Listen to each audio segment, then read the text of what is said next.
Welcome to the Josh Hall Web Design Show. Helping you build better websites and create a web design business that gives you freedom and a lifestyle you love. Hey everybody, welcome into the show. This is episode 113. And in this episode, we're going to take a deep dive into a very important and tactile aspect of the entire web design experience, and that is presenting your websites to clients. This is a make or break point of the project that can really make the entire project fairly smooth sailing, or it can cause a lot of problems, or it can be so open-ended that it can cause an incredible amount of what we call scope creep. And it could add to revisions over revisions on top of revisions and different versions. And it can just be a complete nightmare if you don't do this part right.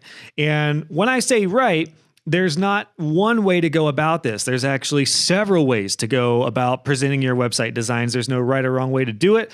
But the big thing you need to do is more strategy-based, which is to kind of present your websites to impress your clients and to get them excited about their project and to get them excited so they can send you organized feedback to, again, top off the project and help it run smoothly. So to take a deep dive in this, I wanted to bring on one of my close colleagues who I know has an incredible system in place for this.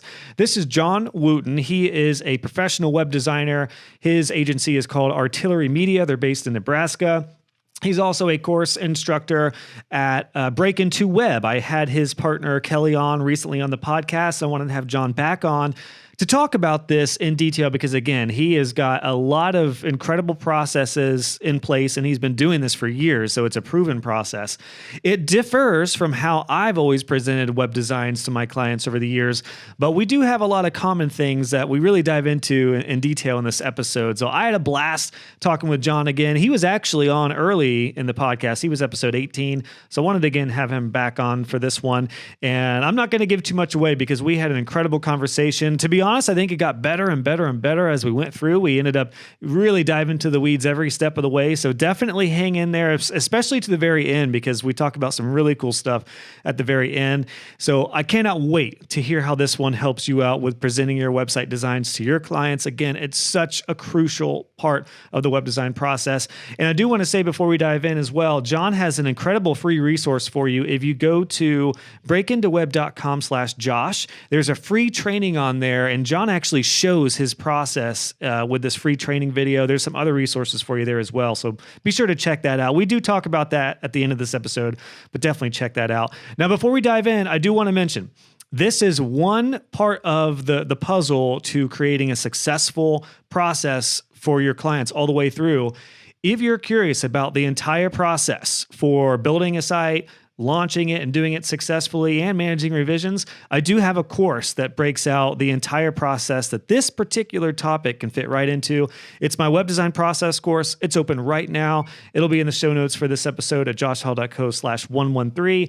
If you like this episode and you want to know more about the entire process, check that course out today. I would love to help you with your entire process. And then what you learn in this one from me and John is really going to help you. So without further ado, here's John Wooten. We're going to talk presenting your web designs to clients. It's going to help you out in so many ways. Let's do it. John Wooten, man, so good to have you back onto the podcast. How have you been, man? Dude, I've been great. I got my Dreamville shirt on. Round two. Man, you'll like this as a course creator. As last weekend, I played a few shows. We flew in our old keyboard player who Leah is his wife, and she was one of our first students. She was tired of seeing him travel around and play music and produce and work from wherever he wanted to work. She was working HR, took our course, eventually quit her job. And so it was cool to see her travel with him. And then on Sunday, I was talking to another student of ours, a guy named TJ, who started our course 2 years ago. And, usually, I don't know if you listen to Gary Vee or not, but Gary Vee always talks about, hey, during that 20 to 25, 28-year-old time frame, that's the time to take risks because you have no kids yet. And if you fail, who cares? You have the rest of your life to recover. TJ had 5 kids when he started our course, married and 5 kids.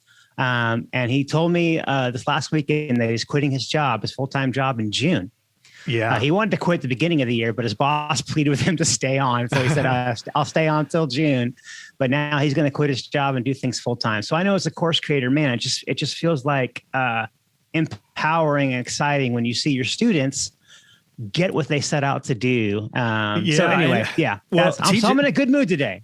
That's awesome, man. TJ is a student of mine as well. He told me that because he's in a couple of my courses, and actually he's in all my courses and my web design club as well. Because he told me about the full-time thing, and I knew he was a student of you. And we just had your business partner Kelly on just a couple weeks ago. But listen, this is what's so cool, man. Because you and I are complete competition with each other, but we're brothers. Co-opetition, right? We are co-opetition. We're both drummers. We get each other, and that's what's so cool about this industry and just I think web design in general. And that's the beauty, and this is nice drum face for anyone watching. A really valuable point, just right off the outset of this, is there is nothing wrong with taking courses from two different people in the same industry. I encourage that. I do it. I'm in a couple different courses. I have two mentors right now that are very similar as entrepreneurs, and I love seeing the different mindset. Maybe they might be talking about the same topics, but everyone approaches it from a different mindset, which is so valuable, man. So that's really cool.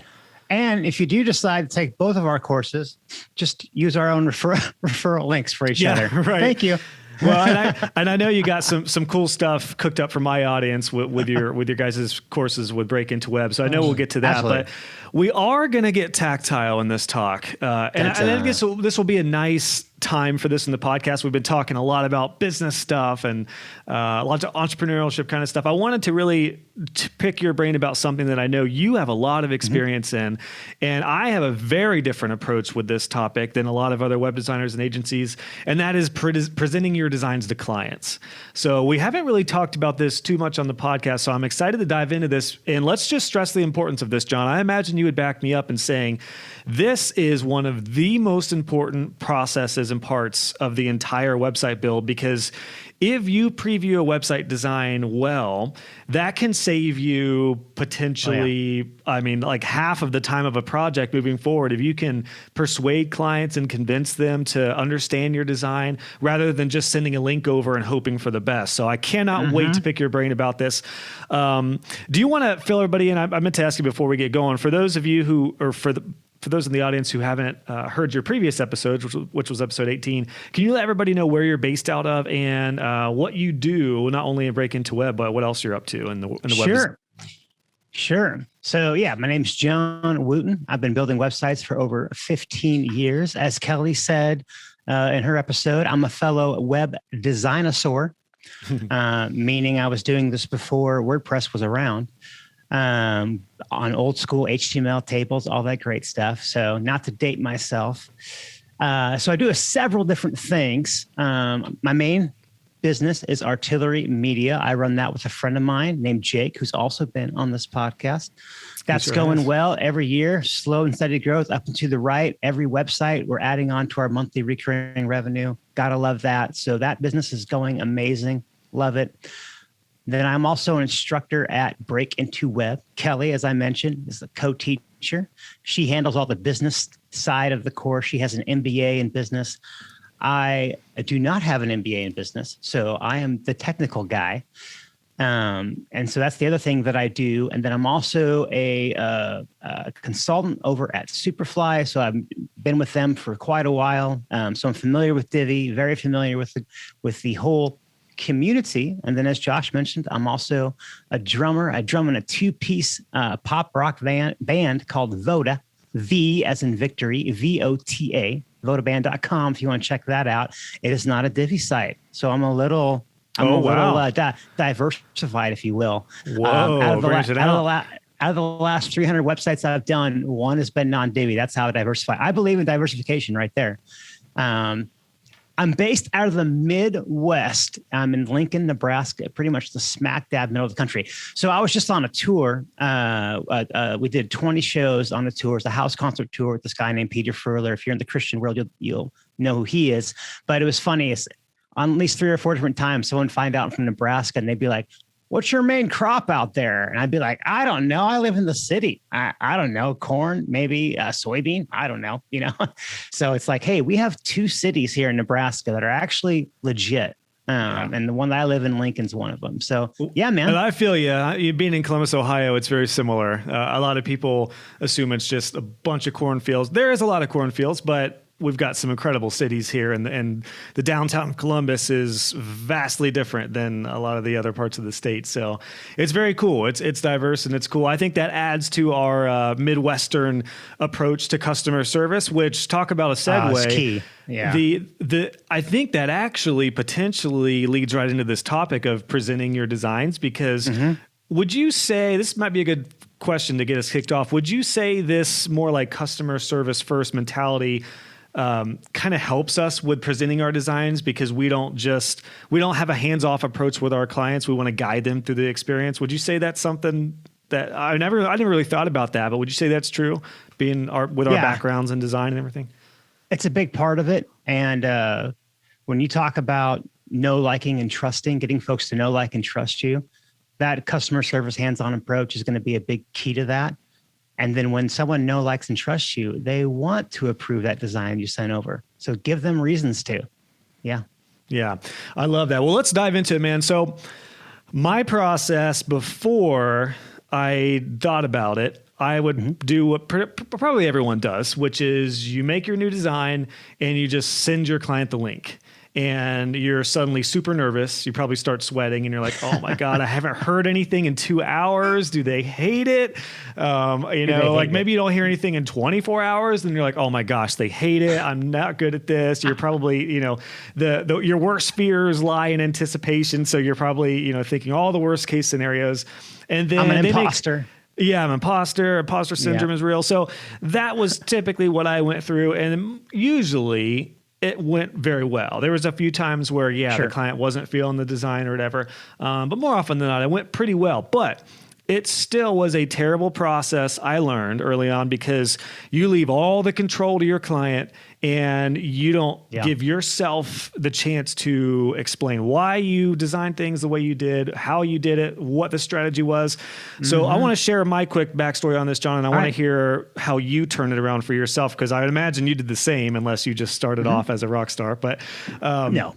What I learned was whenever I was sitting down with a client in a Panera or a coffee shop or something, and I walked them through the design, the response was always 10 times better. And more importantly, they generally had way less revisions and feedback updates and stuff, because I got a chance to explain, like, well, this is why I put the call to action over here, and this is why I designed this. So that led me to have this light bulb moment early on where I was like, you know what?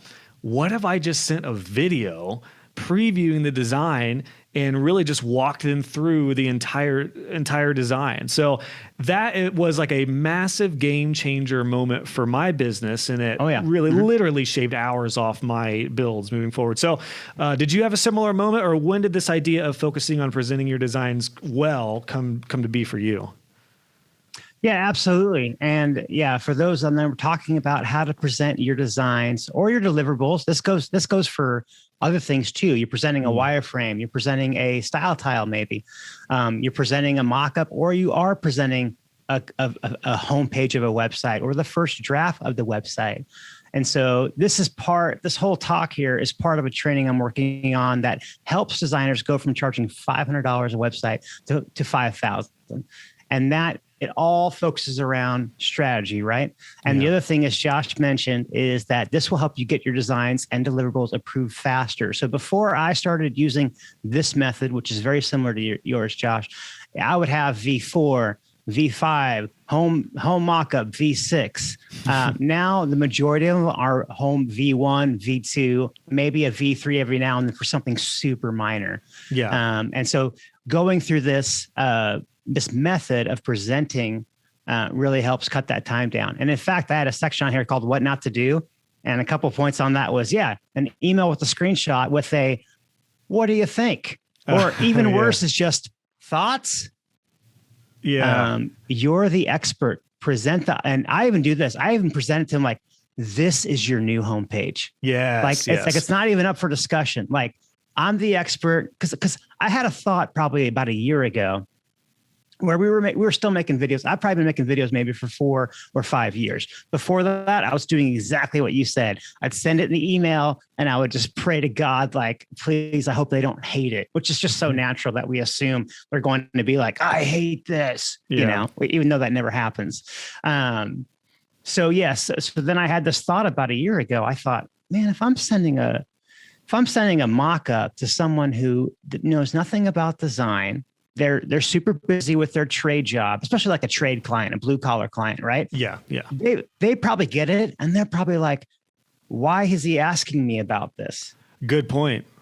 Yeah, you know? good point. It's like you immediately almost put yourself in the role of like they are, like you're asking the client what you should do for design when you, as the web designer, you should be controlling that conversation. That's why they're paying you. Yeah. You know what I'm saying? Otherwise they could just go find a template and pay some college kid, $150 to do it. Yeah. They're paying you. And I think so at the very beginning of all of this is that this only works if you start with strategy. This idea of getting your designs approved faster, it only works if you start with strategy. And I'll tell you why. So what we do is, and on the page that Josh is talking about, where we'll send you at the end of this podcast, I'm going to have a full training on this for free for you guys, and you'll see these links. But what we do is that we first share with our clients, here's the process we're going to take you on to get this website built. And we have a page that they can go visit anytime to see where they are in that process. That kind of eases them. Like, these guys got it. They have a plan. They've done this 100 times before or more. Yeah. On that page, it says our process, and then it says constantly refining underneath it. Like, which we're not. We're not constantly refining it. We kind of have it down. But I like this idea that they're thinking, client, we're constantly refining this process to make it the best experience for you. Like, man, these guys are constantly tweaking their thing because they do this so many times. They're in there tuning this thing up. And for this to work well, you start with strategy, because I think above all, clients want to feel heard. They want to think that you're taking your time crafting this website for them. Now, on our custom sites, we craft. On our non-custom websites, we kind of have some pre-built items that we use, but we still want them to think that we're crafting this for them. There are sometimes, I feel like building versus crafting is kind of the two different terms to go in if it's more of a template style site or a custom site. Yeah. There are sometimes, so like we start folks off with a strategy questionnaire. And when we get their questionnaire, which has some questions in it, and you'll be able to visit it on our website, has some design things they actually pick on there. We actually show them some popular websites, and we even show them like 4 different font styles. And if you were to describe your brand, what would you describe it? And we give them some options. So even after seeing that strategy, I might know right away, I know exactly what they're looking for. And I could have emailed them immediately and be like, I know exactly, I got you. No, I actually wait a couple of days because I want them to think that I mulled over this thing for a couple of days. I really took my time. We've scoured the planet. Not scoured the planet, but we've all sat down, we've looked at this thing, and on our page there, we have a picture of all of us like working on a wireframe together, even though we never do that. Right, why would we ever do that? Right. We're pointing at different things and like, happily working together because we never argue or anything. Anyway. But you're talking about the experience. You're kind of leading. So essentially what you're getting is you're leading people into this, like you're leading up to the presentation to where by the time they get to that, they're like, oh my gosh, John really spent his time, energy, and effort and worked at this, right? Is that correct? That kind of work? Yeah. And in the answers they put on the strategy questionnaire. So we have a call with them after the strategy questionnaire where we go over the goals for the site. And I remember the words that they're using in those goals that they're setting, because I use those same words, their own words later on when I present to them. Because how can they argue with their own words? How can they argue with the goals that they want to set out?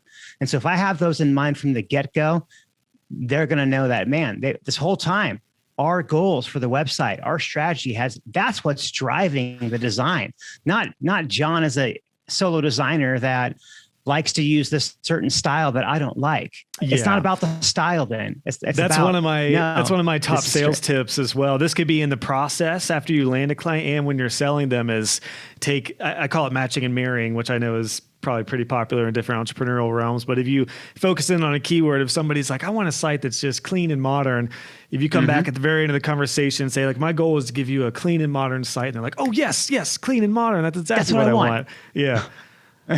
And so what we do, what really helps us through the whole entire process is make sure that they understand it well. We use an analogy of building a custom home, which not only everyone understands what goes into building a custom home, like generally speaking, but they're also excited about it, right? Everyone's excited to build a new custom home, right? It's an exciting thing.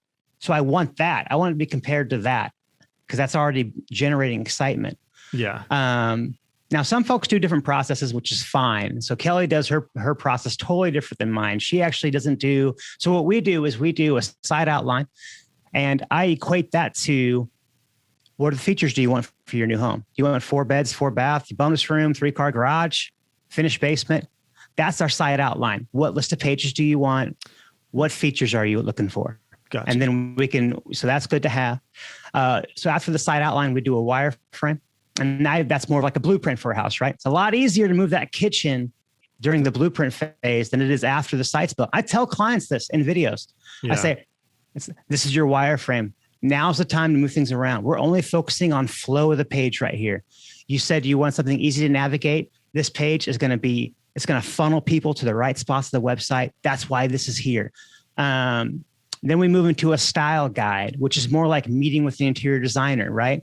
The interior designer shows up. They show you paint samples. They show you tile samples, backsplash, all that stuff. They bring a board. Sometimes it looks cluttered. Our style tile, it's cluttered. And I tell clients that, hey, your site's not going to be cluttered like this. It's going to be nice and clean and modern like you want. But this is like meeting with that interior designer. Do you like this vibe? Rounding it out is a mock-up. I do a mock-up, which is like a 3D render, right? An architect does a 3D render of your new home. You're like, oh, this is amazing. I love it. And then the build is the same. Build the website. That's like building the house. And then the last, when we're testing and showing the client, that's the final walkthrough. Then we launch. So when clients understand that whole entire process, that's when it can be a little easier for them to approve things. Because when I ask them for approval on something, I say, hey, I love this. If this is like 95% of what you're feeling, let's go ahead and approve this so we can move on to the next phase. Yeah. So I love that, John. I appreciate you being open and transparent about your entire process. And I knew you would, because we're both open books with our stuff. And that's what's great is my process is similar, although there are some differences and it just kind of depends on what works for everyone as you get going. Absolutely. So I have a question about the mock-up phase I do want to talk about the wireframing / blueprint phase because I do not do that and I never did. And I have my reasons why, but there's probably pros and cons. For the mock-up stage, are you doing a mock-up that is just a flat like Illustrator or Photoshop template, or is that a live site that you can actually walk them through? What does the mock-up stage entail for you? Sure. And just also let you know, Kelly's process is obviously that radically different too. She does a site outline as well, but then, but she does a mood board with them, which is kind of like a style tile. Yeah. And then she just builds 2 home pages in Divi and has them pick one. Oh, okay. So it works for her. Folks like me, I'm like, why would you do that? Why don't you just present the best one? Like, hey, this is the best one in my opinion. Yeah. This is it. But she likes to do 2. I err on that side too. And they pick one, which is fine. Yeah. Well, because then if I was her, I'd say, well, but I still want the client to feel like they chose it, right? Oh, so it's like, okay, cool. All right, I get that. And that's a big reason why I do the wireframe and mock-up, and especially the style tile. Kelly's always like, why do you do style tiles? I'm like, because it gives the client, it's something that takes me an hour or 2 to make, and it gives the client something else to approve. Now, which kind of helps them justify in their mind what this costs. Yeah. Can you explain a style tile? Is that like, because I haven't really heard that terminology. Is that like a style guide, like colors, fonts, all that kind of stuff? Or is it more like elements that will be in the site? What is a style tile exactly? Yeah. So there'll be an example on the page that we're going to share with them at the end. There'll be an example style tile on there. You can actually download the Photoshop file that I start every one with. And in that download, there'll be another 4 examples. But basically, it's just a nice little, I don't know, 10-inch wide, if we're talking inches here, 10-inch wide by 8-inch tall little board that has like a mini hero, like, a title over an image, has the 4 or 5 colors, like squares or circles of colors I'm going to use, shows one headline, like about us, shows a body copy, shows a couple button styles. And then after that, it's just either you can show a few icons that you're thinking about using, or usually just another 4 or 5 different photos. And it really sets an overall vibe.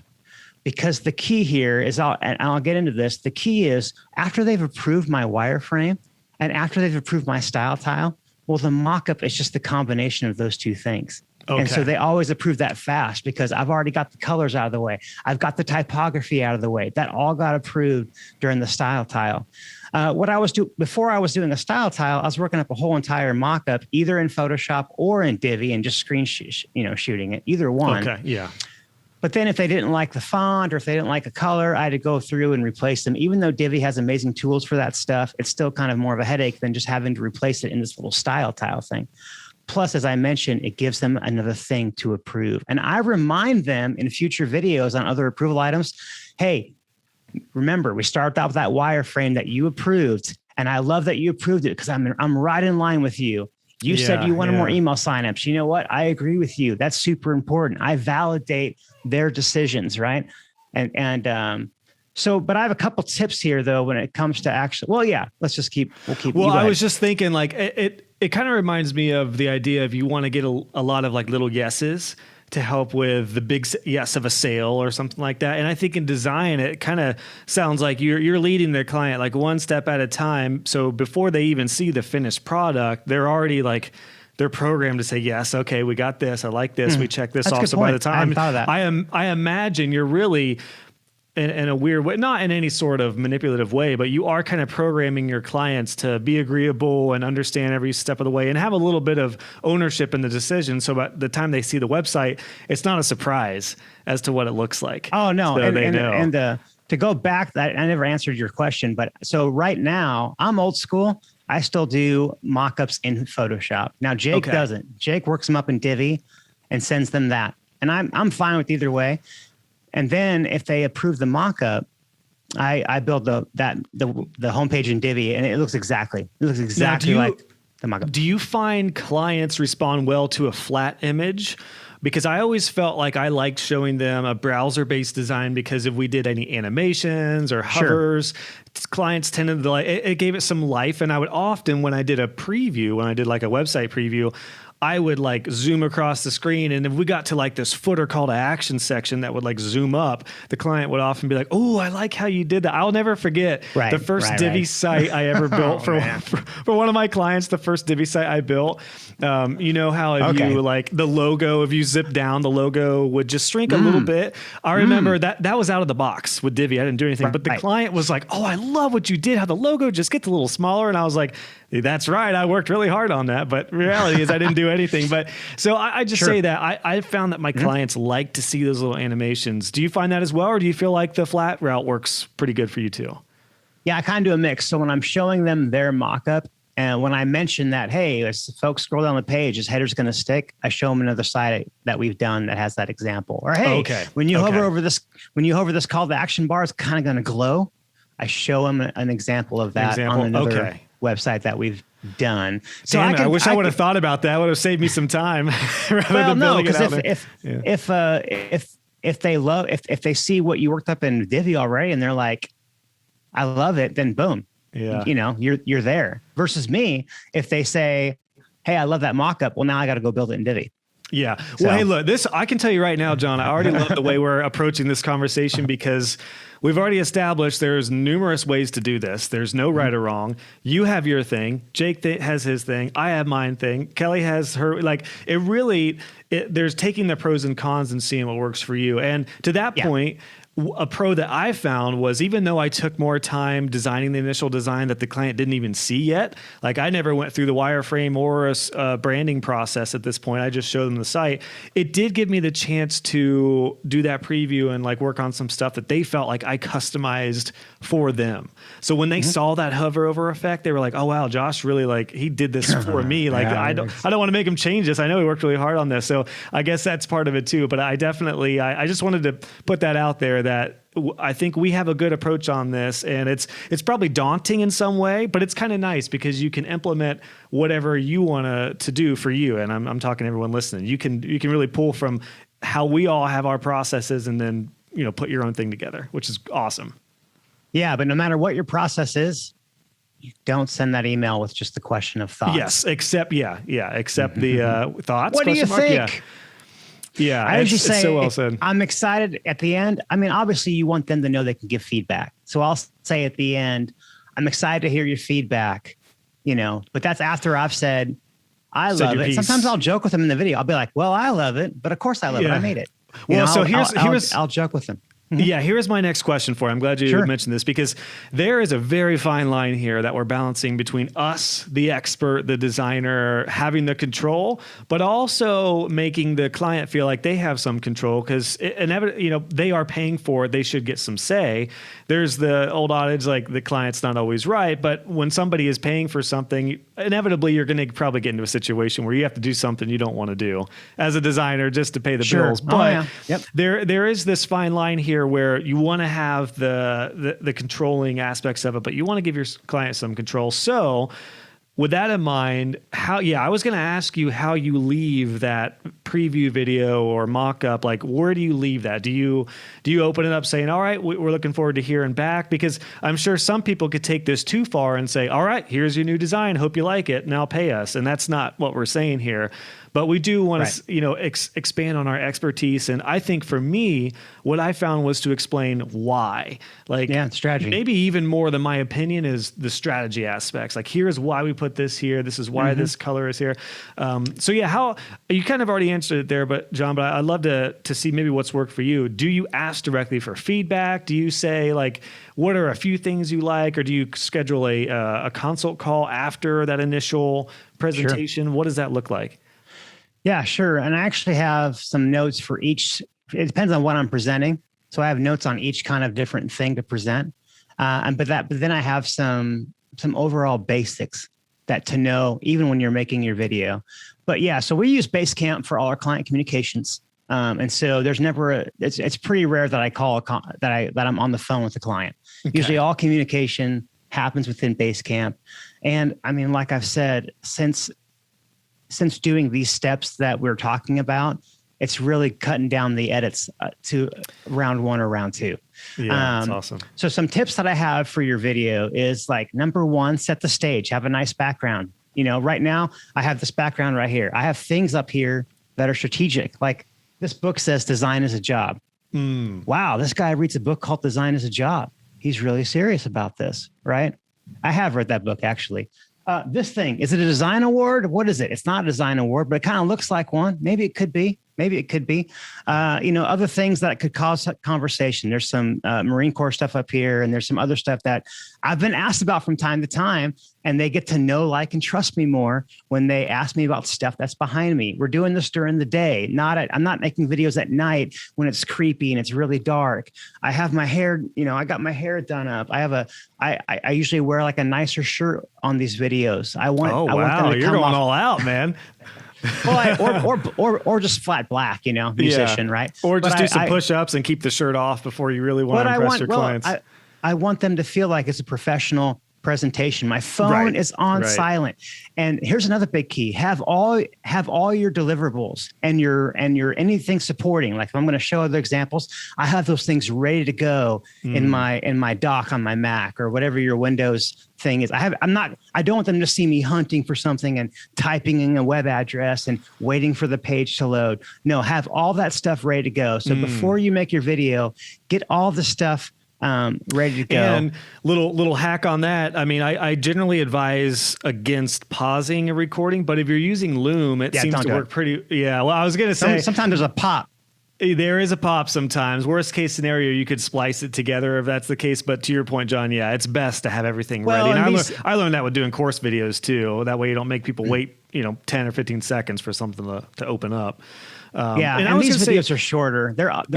All these videos are under 10 minutes. So if I royally screw up, I'll just redo the thing. The last thing I'll say, as far as there's a couple of things: be energetic and be happy, but don't come off desperate. Not fake excitement. Just be yourself. Don't try to impress them with all the design words that you know. Be yourself. You want them to know, like, and trust you as an individual. I try to identify with them somehow. So if I know, like, we had a client that was a sports therapy, and I knew the guy was into Husker football, and it was NFL playoff season. So for his video, I wore my Seahawks jersey. I'm a huge Seahawks fan. Nice. It was a Friday, and I was like, I think his name was Phil. Hey, Phil, what's up? Repping the Hawks today. Man, they're playing the Cardinals tomorrow. Gosh, I really hope they win. We'll see. Russ, we'll see if he has it together or not. Or if I don't know anything about or I'll get on their website, their current one, and I'll try to find something I can mention a little bit, maybe something we have in common. Worst case, I will mention the weather, but not in a bad, like, if it sucks, I won't be like, weather really sucks here.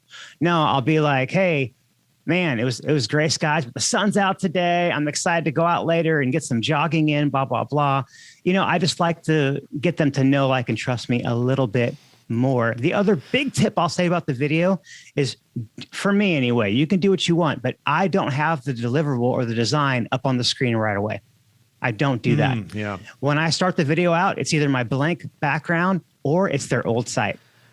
Yes. I like showing their old site. I'm so glad you said that. Look, this is crucial, man. This is such an important tip. I'm so glad you said this, John, because because I learned this the hard way too. If you have their new design right up there right away, they are immediately not going to listen to you because their brain is which naturally, if you see something you've been waiting on right away, you're automatically going to be thinking, okay, you're going to be taking it in.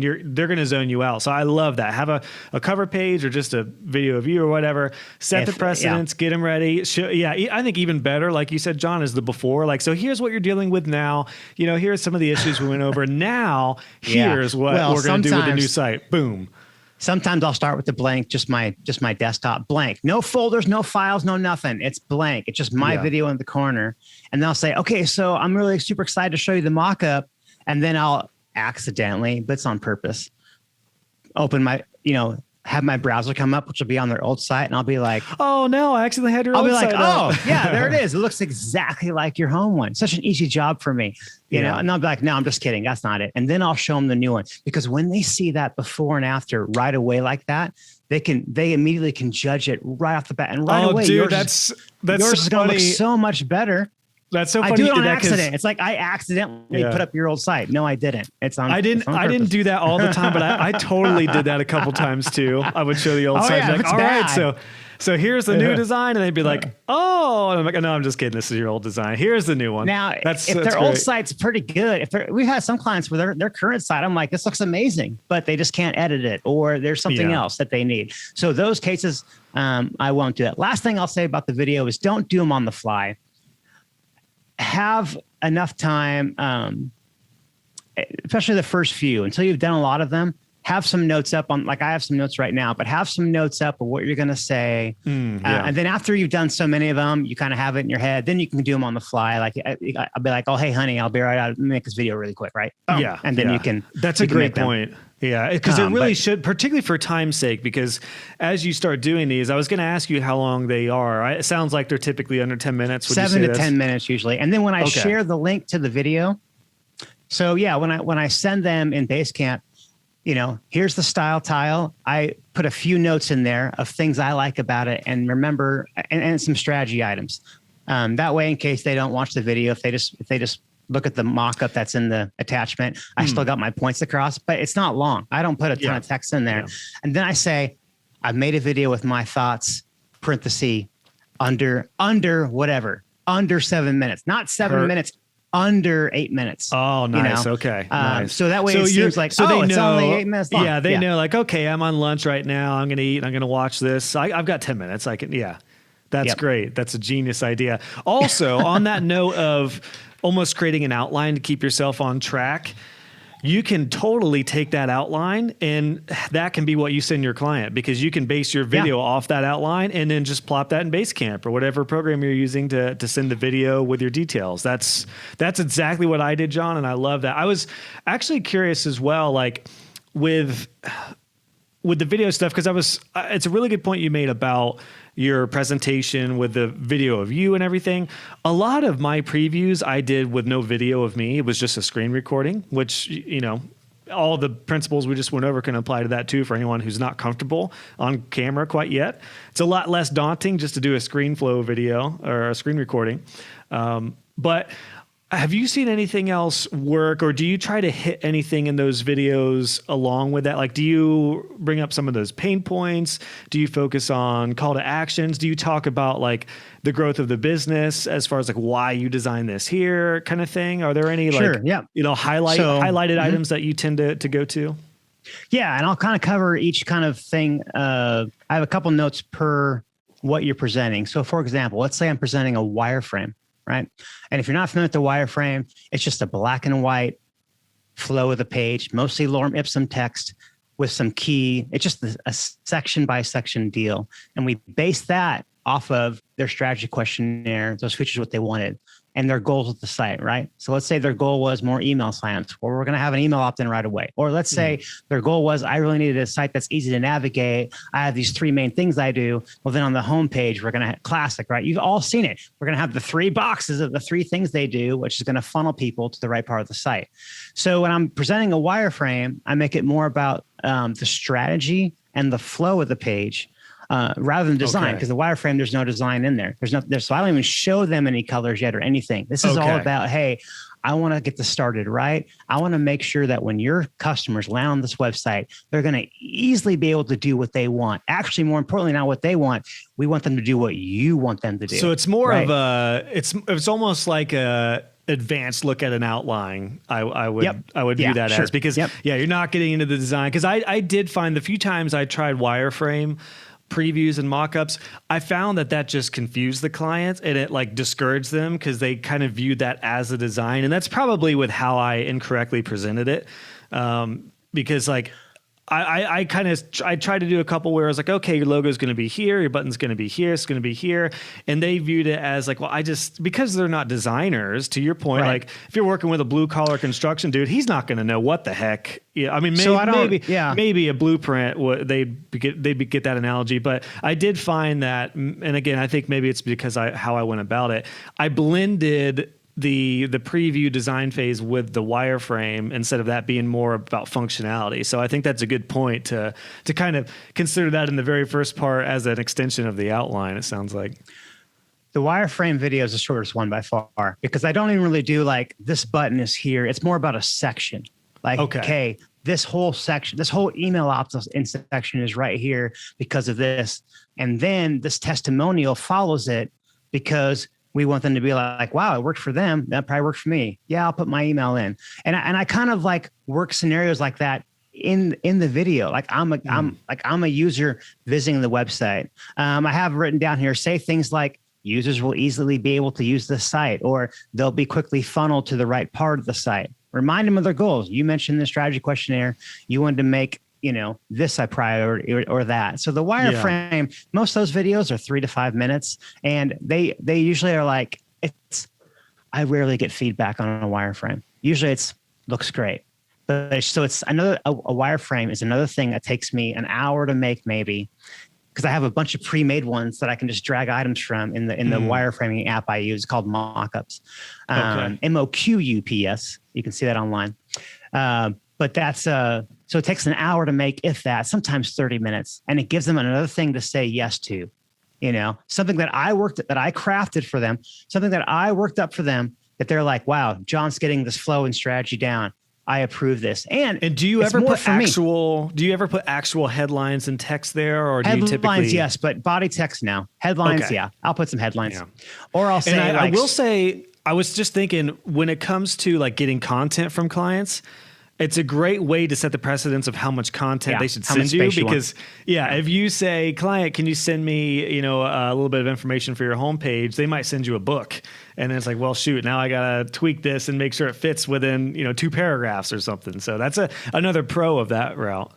Yeah. So sometimes what I'll do is, like, especially in a hero section, I'll be like, your tagline here. And then optional 2 to 3 sentences here. And then I'll put 2 more sentences of lorem text. Yeah. And so they can kind of see that. And so the wireframes for usually the wireframe is more for me actually than it is for them, because I kind of use it. This sounds terrible, but I kind of use their approval of the wireframe, not against them in the mock-up, but like, hey, I'm just following what you approved here. Oh, okay. You approve the wireframe, and we'll get to that.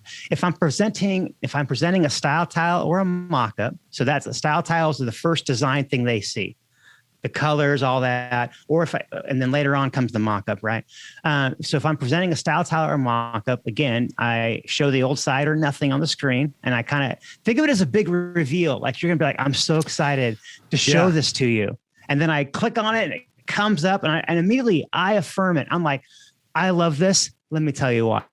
You said you wanted this, and that's why I put this here. Man, it's going to be amazing to see customers click on this or put this email in, blah, blah, blah. So a little bit of like future casting for them, because you're building them a tool, right? At the end of the day, you're not building them a website. You're building them a business building tool. And the more you can make them think that they're getting a tool that's going to make them money out of the steal versus just a brochure site, the more your price of whatever is justified, because they're going to make money off of this website, right? That's a great point. And look, one thing I wanted to follow up on, something you said earlier when doing the video, is your excitement. And that cannot be understated here, because if you're dull and you're not truly excited about this design, it's going to come through in the video. But one thing I always did is, typically on every web design project, I would always try to challenge myself with at least one thing that would get me excited, whether it was a CSS trick or something new, or maybe something that the client requested. Like, I will never forget this client, this realtor in Florida, this realty group. And maybe it's because they're outside of Miami, but they just loved this gold shiny shimmer that was in a button. They asked if there was any way I could pull that off, and I figured out how to do it with a little Photoshop GIF at the time, before I realized you could do CSS gradient animations. So I did that, and they were like beside themselves with this little gold button that shimmered. And when I did the preview for them, I was like, and here's this little button now. I was like, and you can see how this really just pops out from the page now. It really, your eye is drawn to it. And even though I wasn't personally excited about that, I was kind of excited because I did figure out how to do it. Because when they asked, I was like, I don't know. I've never done that, but I could probably figure it out. So I say that to say, I cannot recommend doing that enough. Take those little things that might seem insignificant. If you just bring those up and show some excitement, particularly if it's like a challenge that you conquered yourself, there is so much value in that. So I hope that's an inspiration for people to be excited and to keep it real, and just to show off some of those little things that make a design different than your average, template that you would get with a theme builder. So I think that's a really important thing to add in the video mock-up stage. And that reminds me, I think we're on the same page of just send a video. I would not recommend hopping with them live on like a Zoom call and showing the design. There was one time I made this grave mistake. This is probably one of my lowest moments in web design ever. I let a client live watch me he was in another state. So I hopped onto some screen sharing, Jive, I think it was called back then. I let him hop on to a view of so he could watch my screen. I'm in Photoshop designing this thing while he's watching. No. And there was this I already big know circle. where this is going. There was this big, my girlfriend at the time, it was late at night, and she was just like, all I hear is, make that line thicker. No, make it a little thicker, thinner. No, thicker, no, thinner. But there was this, the worst part was there was this big circle I had, like kind of floating off the page, like abstract circle element. And it was red, and he wanted it to be blue. And so I changed it blue in Photoshop, right? And of course on my screen, it changed to blue. And he was like, oh, stop right there. Oh, no, go back. So I changed it back to red. And he was like, no, stop right there. No, all the way. Well, what was happening was on my screen, it's changing immediately. But on his screen, because of the lag, the circle was changing in 4 quadrants. And so like each each of the 4 pies were changing in a different shade. And he loved that. He loved how that. And so I was just like, in my head, I'm just like, oh, John, you know what? I am doing this again. I am not happy about you bringing this up because I must have some PSD with some similar situations because I completely forgot about some similar experiences where I remember I think I did this a couple times early on with websites, but I ran into this multiple times with logo design when I would show off an initial design and we would tweak it live at like a coffee shop or something. I'll never forget sitting with an auctioneer and doing the same thing. And I was tweaking his logo and I couldn't even begin to like move something and he'd be like, oh wait, nope. I don't like that. And I was like, well, let me freaking finish this. And then you can like that. I so resonate with what you went through and I'm sure we're not alone and learning the hard way on that. Yes. Do not let your clients do something live and give your feedback live. And I'm so glad you mentioned that. I forgot to point that out. Yes, there was a big difference between just sending a video and then letting them think about it because the other problem with that, I had this experience as well, is when I was that same client, that Realty client with the buttons. They loved all of that and it went over really well, but I did the call live since they were in Florida. I wasn't with them. It was on a call, like a Zoom call or something. And I'm trying to remember, I did it live, but at the end, I kind of said like, so what do you guys think? But there was not enough time for them to really think through the design. Like they loved a lot of stuff, but because there was like, I think I did the presentation in front of like 3 people watching. So they all immediately started to like bicker about certain stuff, but they didn't have a chance to formulate their thoughts. So I was hearing like live thinking, this brainstorming session that I shouldn't have been a part of in the first place. You know, like I needed to give them time to gather their thoughts and notes and then come back for a revision. So that's what a valuable point, John. That's worth the price of admission for this podcast right there is not to let them do that live. Yeah. The last step I will say on the video one too is I experienced this originally too was the first video I made, I just used like my Apple AirPods and then I listened back to it and I couldn't stand the audio. The audio was high pitched. It was, and I was like, I don't want them to be annoyed with me. I can't send this. So I went and bought out some better headphones that had a nice mic on it. And I used that. You don't have to use these microphones or whatever, but make sure your audio, you don't want to annoy them. We've all heard like, weak, staticky, high pitched audio. Yeah. Great point. Yeah. And even like earlier I said, you don't need to be on camera, but what a great reminder. Yeah. At least make it decent to where it doesn't sound like you're on a phone in a tunnel. Yeah, that could really deter the project. Like they could see a beautiful site and not enjoy it because your audio is so bad they can't get over your audio. Yeah, volume's too low, or so. The first one, do a test, make sure it's all good. Even though my recording app, I use this one called Screencast-O-Matic Pro, but even though I'm sure it's saved, every time I do an audio test, just to make sure the level's right. And stuff like that. So Josh, I think the biggest thing where we can get a lot of these tips in is when I go to show the final mock-up.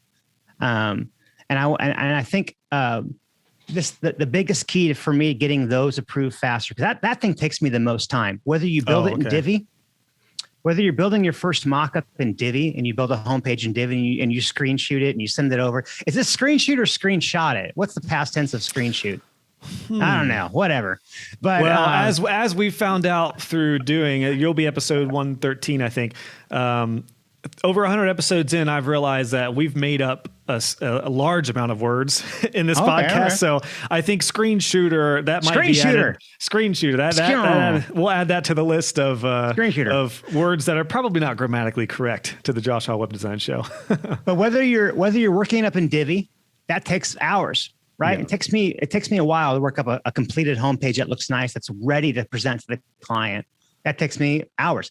Photoshop mockup takes me hours too. So it's the thing that I want to cut down revisions the most. And that is why I do the wireframe and the style tile. So when I'm presenting my mockup, I basically tell that I don't start with the mockup pulled up. I actually start up with the wireframe and the style tile. Like, so, hey, here's where we've been. Here's the wireframe that was approved, that you all approved. I love it.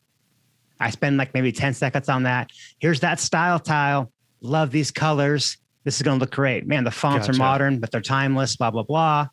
Now, what I'm about to show you now is your mock-up. This is exactly what your website is going to look like when someone comes to it. Okay. And all this is just, I'm taking this wireframe, this style tile, I'm bringing them together.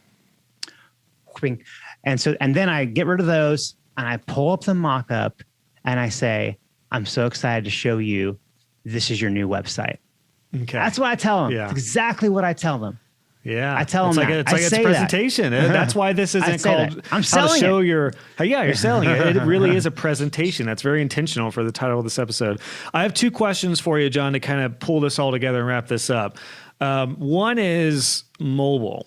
Do you show anything on mobile in the mock-up stage or anytime before that, particularly if it's a site that's going to be primarily mobile traffic? Like, for example, when I did a pizza shop website, I actually showed them mobile initially because they get so much more mobile traffic. Where does that come into play for you? Or is mobile more or less like after they approve the desktop mock-up?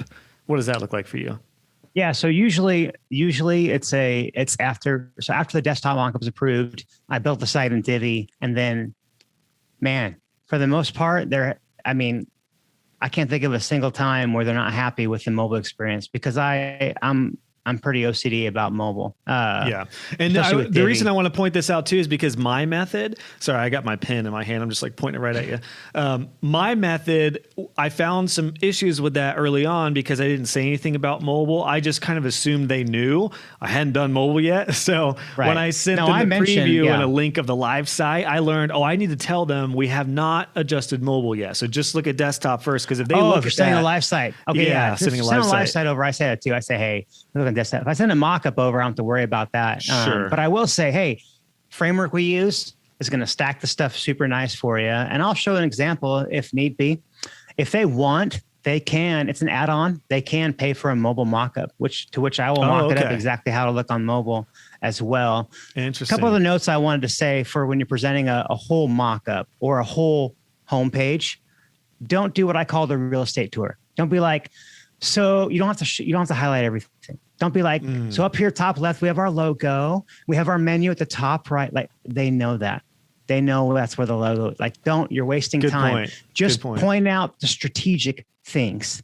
Tell them what you love about the design. Affirm their decisions about the strategy that you both have worked up together. So yeah, don't do the real estate tour. And then, I say, I like to close the video by saying, if you love this design, let's approve it so we can move on. Remind them it's a business building tool for them. And then the last note I have written down here is be confident. You are the expert. They want you to have the answer. They want to know you love it too. And they want to approve it, right? They want the site up and running. They want, you're the expert. They want you to know.